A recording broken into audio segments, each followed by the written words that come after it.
What's up, ladies and gents? Today we got Jodi in the house. We're going to be talking a little bit about real estate for those people that might be on the fence about buying or selling, or maybe they own, but just want to get a different perspective from somebody who's been a homeowner for several years.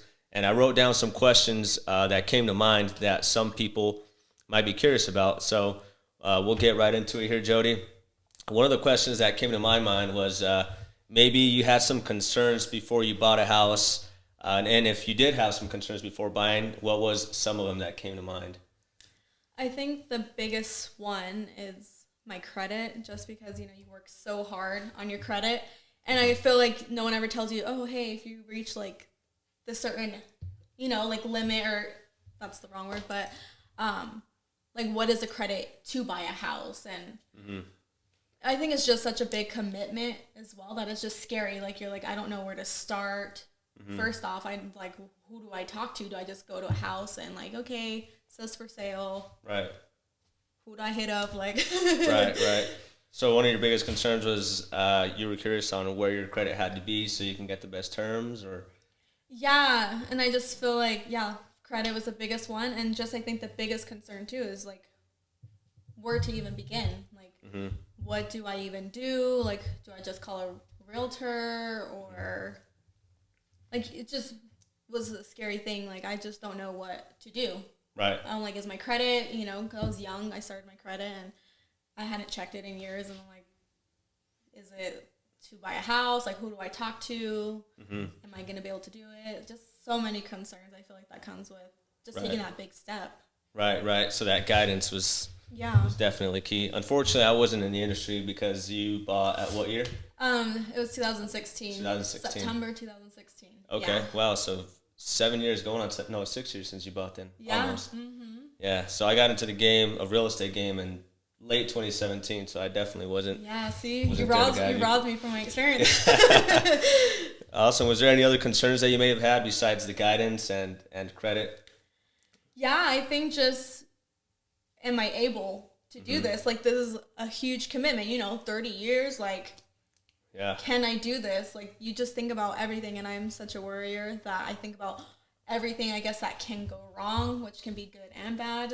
Right. So you just kind of think, like, whoa, like, can I actually take on this huge responsibility, like, and commit to it, and, Yeah, I think that a lot of people have the similar concern of, this is a huge 30-year commitment, or do I even qualify, and things like that. But at the end of the day, is it really a 30-year commitment? Because, you can get out of it, you can sell it, and you have how much in equity right now? Sure.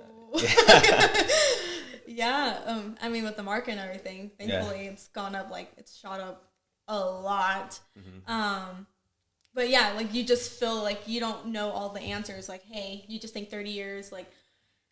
And another thing too, I think is a concern is like, I feel like a lot of us go in like, oh, dream home, and that's like a thing I put in my head. I'm like, oh, like am I gonna find a house good enough? Because the market was already going up at that point, and it hasn't stopped.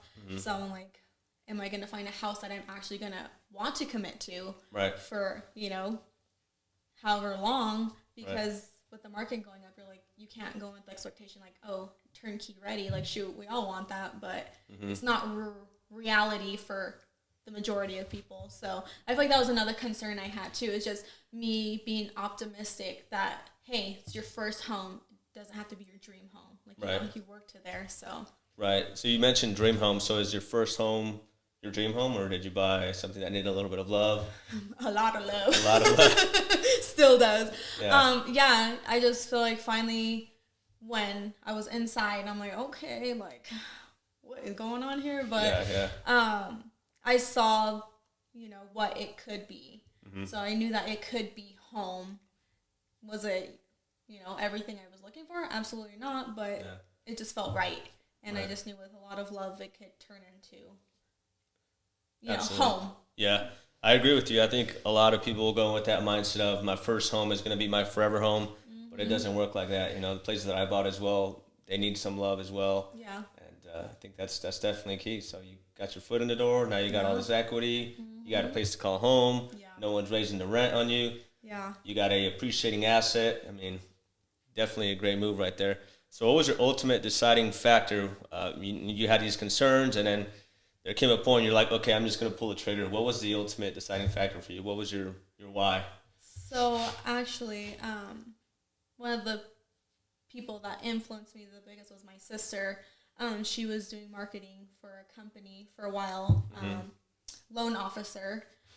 And I remember I was like kind of going back and forth, like, oh, maybe I should just rent for a while, you know, because it's stressful. I feel like I was getting anxiety even thinking about like, oh my gosh, like, am I going to actually do this, commit to this? And then I was like, no, like, because sometimes we just put in our head it's easier to rent. Because, you know, you just go, get a little down payment, sign little forms, and then get the, you know, it's turnkey ready. Yeah. But I remember my sister telling me, you know, and I was very pregnant at the time too. She's like, what's the worst thing they can say is no.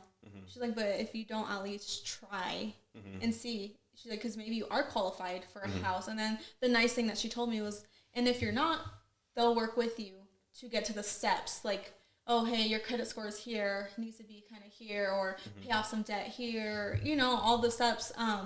So that was, I think, my biggest deciding factor, because then she also, you know, put into perspective, like, you know, you're about to have this, you know, this child.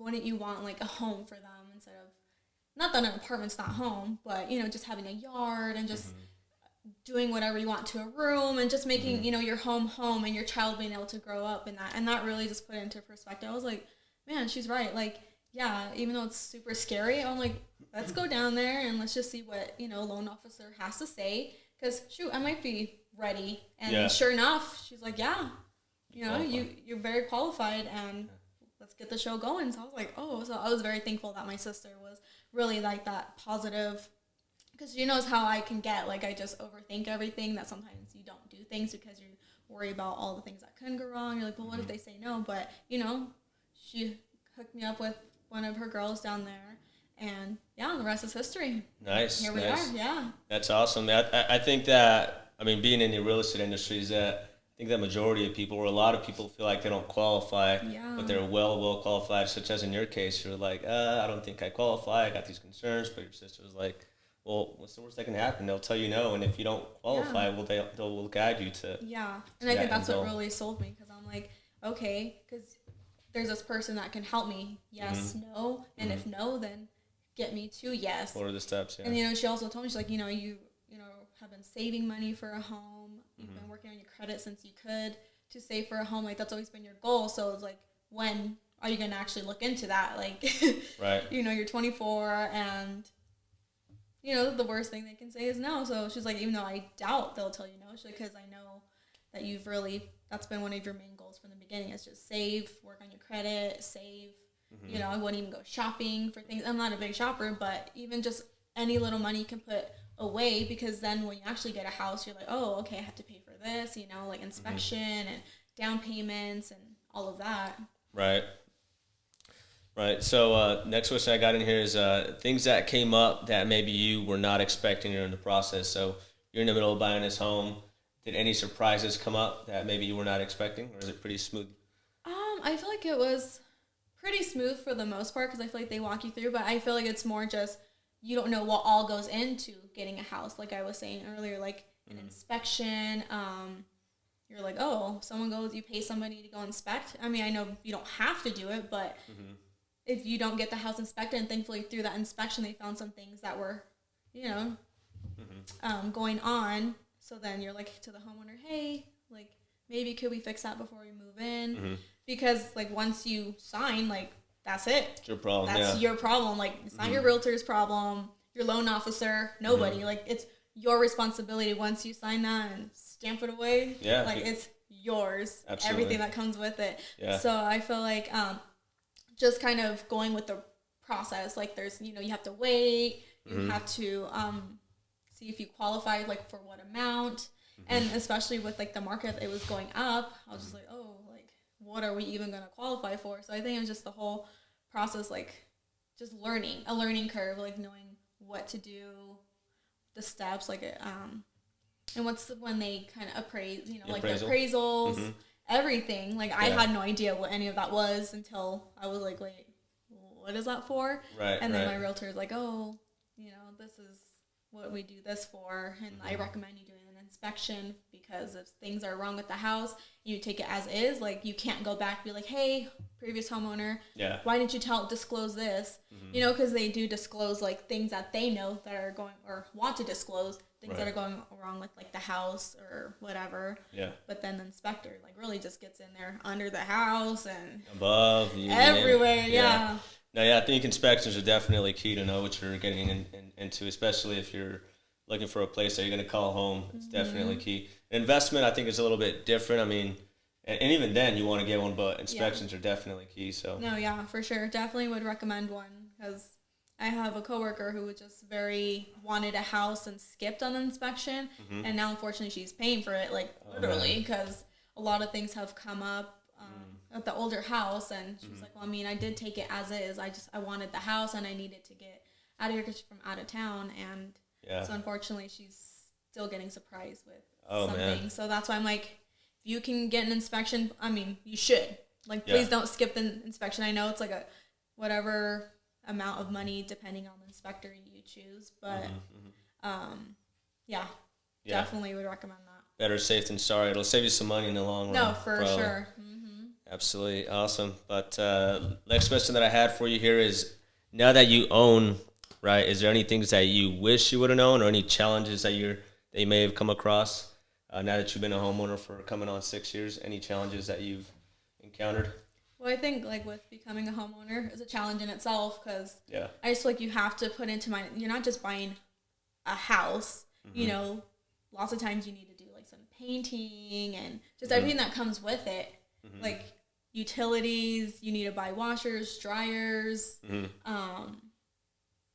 everything. Like, you're literally in charge of bringing everything to that home. So if you don't have any of that, you kind of have to put in your head like, hey, kind of have to save up for that too, not just down payment and for the house, because now that you're a homeowner, literally there's not like, you know, an apartment, like it comes furnished or renting. I mean, some renting places don't have, you know, furnishing either, but yeah, I think that was definitely a concern, as, you know, and a challenge is kind of a fixer-upper. You gotta fix her up before you could even move in. Like, the carpets were super bad, so just like looking into how to get that done before we moved in, because, you know, unfortunately they had pets and, you know, just unexpected expenses that we don't really factor in, aside from your closing costs and your down payment. And now you got your paint, your flooring, your washer, dryer, all these things, furniture. Just everything. I feel like you don't really put into perspective. You're like, oh, okay, like I really have to bring everything into this house, and trying to get it done. And, you know, and then I was pregnant too, and just trying to get everything done before my son was born.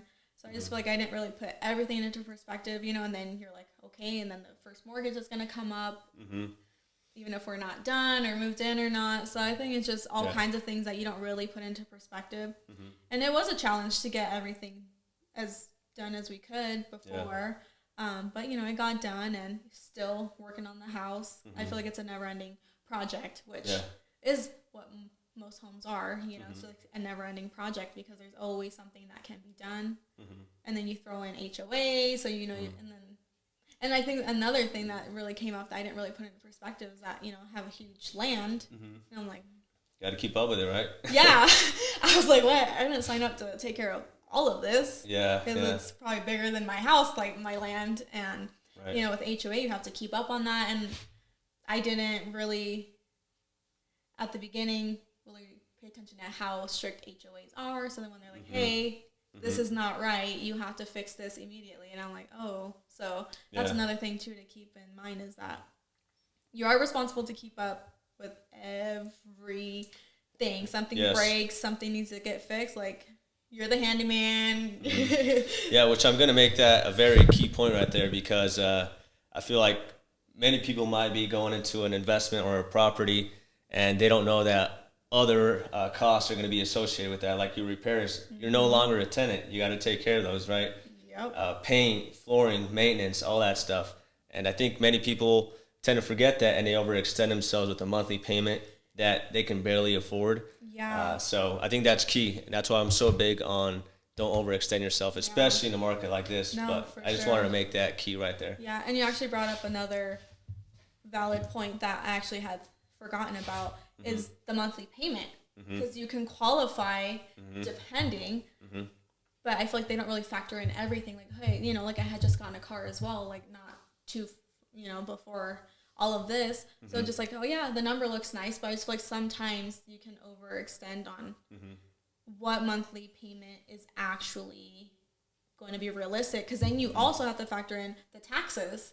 Either you're going to pay that bad boy at the end of the year, or you're going to split it in between, which the number you're seeing there is going to go up because the taxes, you know, can go up or down, even though they just keep going up and up and up. So obviously that, you know, you have your set mortgage, but you have, you know, the taxes keep changing at the end of the year. So I feel like that's a big thing. Like you have to factor in, hey, the taxes can go up a little more, a lot more, depending on what. So you kind of just have to give yourself a little wiggle room on what's realistic to pay each month. Because then you have people who are losing homes because they cannot afford to pay. And sometimes they kind of go unrealistic, like they want this dream home or like this bougie house that realistically cannot be afforded. And yeah, maybe on paper it can be, but then you have to think about all the other things, like, you know, hospital bills. Like I knew I was going to have a child soon, and with that I was going to have hospital bills. I was going to be out of work. Right. So I just had to factor into that too. Like, hey, okay, I can do this amount, even though I could qualify for a little more.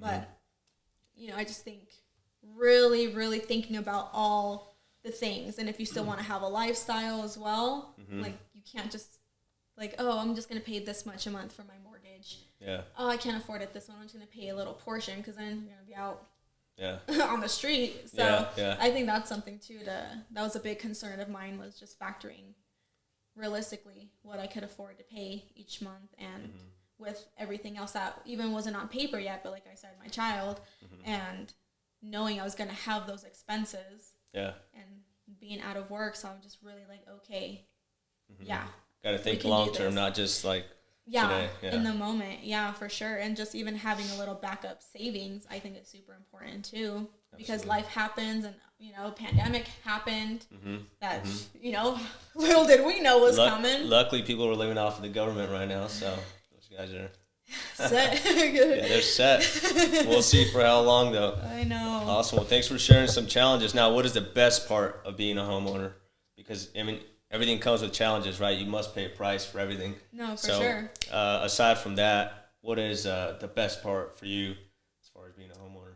Honestly, so many things. I feel like the good definitely outweighs the challenges. I wouldn't even say it's bad, because I feel like there's nothing bad to becoming a homeowner. I think it's such a blessing to be able to be like, hey, yeah, I have my home. Yeah. The biggest thing for me is just having somewhere to call home. Like I can literally do whatever I want to it. Like I'm not worrying about a landlord. Hey, I need you out in 30 days. Or hey, your rent's going up $500 nowadays. Yeah, which is going on nowadays. So I think that's the biggest thing to me, is I have somewhere to call home. And for my kids, like they feel they have their safe place, them being able to go play outside in the backyard. It's just so rewarding. I feel like me knowing like, hey, I work hard to provide this home for my kids and for myself, and just all the memories we're making inside of the home, like that's priceless for sure.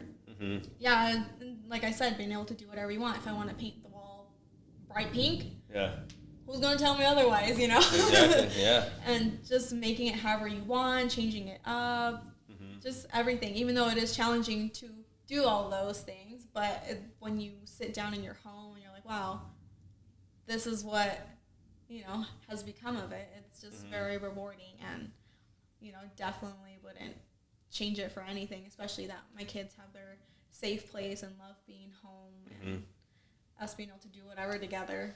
Nice. It's awesome. Yeah. That is awesome.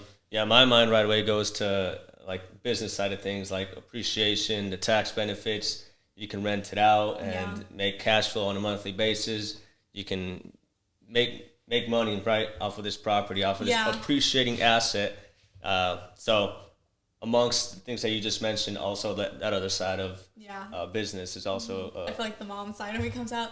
Yeah. Instead of like, you know, all of that you said, because that's very true too. Like you have this piece of property that you can sell and make money, and you know, especially with the market how it's been. I feel like I always sometimes think about the business side of it, but I just feel like just having a home has just been such a blessing, and absolutely. And that's all I feel like second to all the good that you get to live day to day. For sure. Family first, your kids comes first, so that's great. So what advice would you give to somebody who might be on the fence about buying real estate right now and making it their home? Any tips that you would give these people? I would just say stop being afraid and questioning. Can I take the risk? Take the risk. No, but for real, like, take the risk. I feel like a lot of people can maybe relate to me that, you know, you just kind of stress around like, hey, what can go wrong? What can go wrong? Instead of like, hey, what can go right? Like, here I am at almost 6 years as a homeowner, and I'm like, we're here. Like, you've been doing it, everything that you've been so concerned about. Like, you've been okay. Yeah. So I just feel like the first step is take that step to see if you even qualify, and probably chances are you do. Yeah. You know, I just say work on your credit, keep working on it, taking care of this, you know, your things, and just really listen to what they tell you to do as well. Because I feel like, you know, they say don't make big expenses, and then people will be like, oh, I'm just gonna make a, you know, and then that can ruin everything of you buying a house. So, but that's my biggest thing, is just taking that first step and stop questioning like what can go wrong, and just look at the positive, like, hey, what can go right? If I don't try, how will I ever know? So I'm glad that, you know, my sister helped push me into that, because yeah, for sure. Like you said, time's gonna keep, you know, clock's gonna keep ticking. Yeah. And a lot of people are waiting for the perfect moment, for time in the market. What do you think about that? I mean, you're not in the real estate industry. I am, so I wanted to get a second or somebody else's perspective or point of view to share with other people, other than my own. So what do you think about waiting for the perfect moment until the market crashes? I feel like there's no such thing as the perfect moment, because we never know if the market's going to crash either, you know, and it can't be, especially with rent. It's so ridiculous, and it's crazy because for mortgage, I'm paying way less. You know, I just refinanced, so thankfully I'm paying way less than people are paying for rent. Oh, yeah. So I'm just like, why keep wasting this extra money that you're giving to somebody else to pay their property when you could be doing that yourself and saving that money? You know, take a trip, or because I'm like, when you're paying like $2,000 and you can get like a mortgage for $700, and you know, counting cheaper. It's just so much money that you can just put in elsewhere, just because you're afraid to take that risk. You're here paying all this extra money when you could be pocketing that or saving it for something else. So yeah.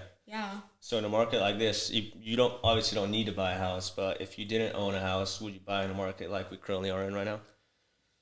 I mean, I feel like I would still look into it and see, because I feel like doesn't matter if the market's low or high, it's ultimately going to be very similar in like what you're going to be doing out of pocket or for down. I know houses are a little higher, but it's the same thing. Like if you're selling in a low market or buying a low market, it's lower. Right. So I just feel like it's a catch-22. Like it's always going to ultimately be the same but different.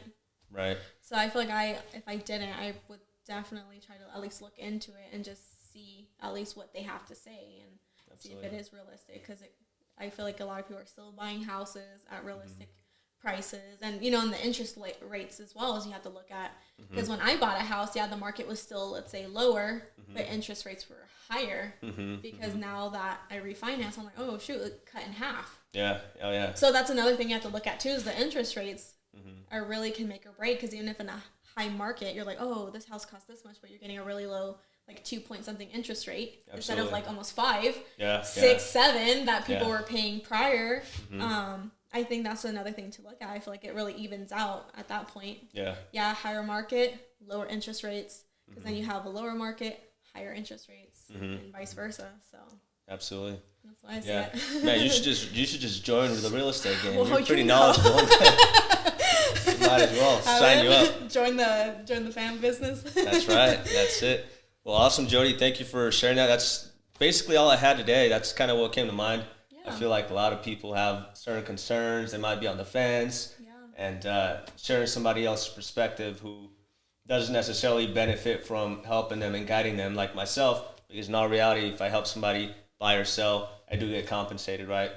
And not that I do it for the compensation, but I I want to, firsthand. yeah, thank you, appreciate that. But anything else that you would like to add aside from what we just touched on? No, I think just again stressing, just if you're questioning whether you should or not, and you've been questioning it for years, just do it. Like even just look into a loan officer, and they literally can provide all the tools. Or we have Alex here who's literally even helped me with so many questions that I've had along the way. Just reaching out to somebody, Right. even if you're just like around the fence, like asking some questions. Hey, how do I get my foot in the door? I've really been wanting to buy and don't know where to start, because I think that's the scariest thing is like you don't know what you're doing. You're just like, okay, I want a house. Yeah. What do I do? Yeah. I don't know. So thankfully I had the guidance from my sister to kind of push me in the right direction, because I'm like, Absolutely. okay, who's going to sell me a house? Like, how do I do this? Yeah. And thankfully, yeah, here we are. Nice. Actually, a question did come to mind, and I think that many people also have this concern about salespeople in general, right? Or realtors or lenders. What is your perspective on people in the industry before you bought a house?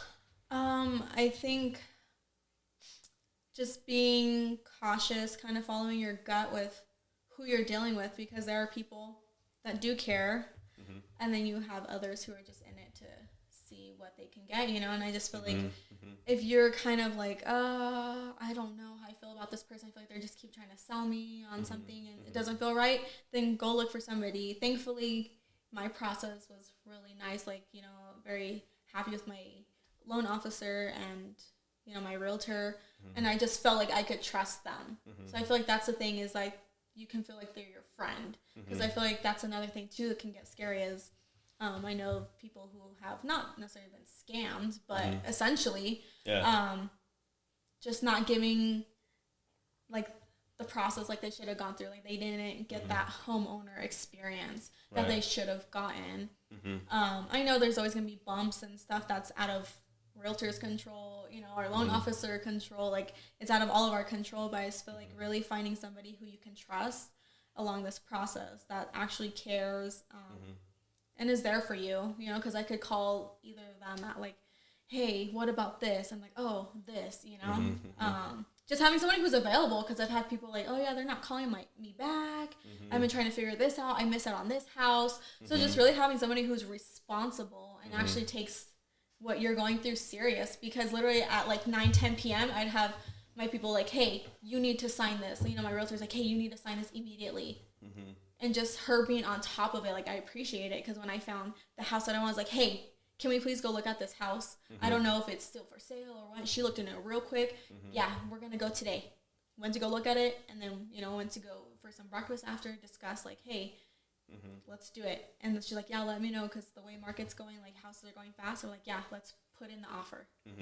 And so she was just on top of it, and thankfully, because that's another thing too, if your person's not on top of it, like your realtor, you're going to miss out on what could have been your home. So it's like really finding the right people. Don't just go for someone because you just go. I feel like getting a referral from friends who have great experiences is, really key. Absolutely. I agree. Well, Jodi, thank you again for sharing your input, Of course. your experiences. Hopefully somebody out there can benefit from it, and whoever might be watching out there. Thank you guys for tuning in. Again, Alex Mendoza and Jodi. Bye, guys.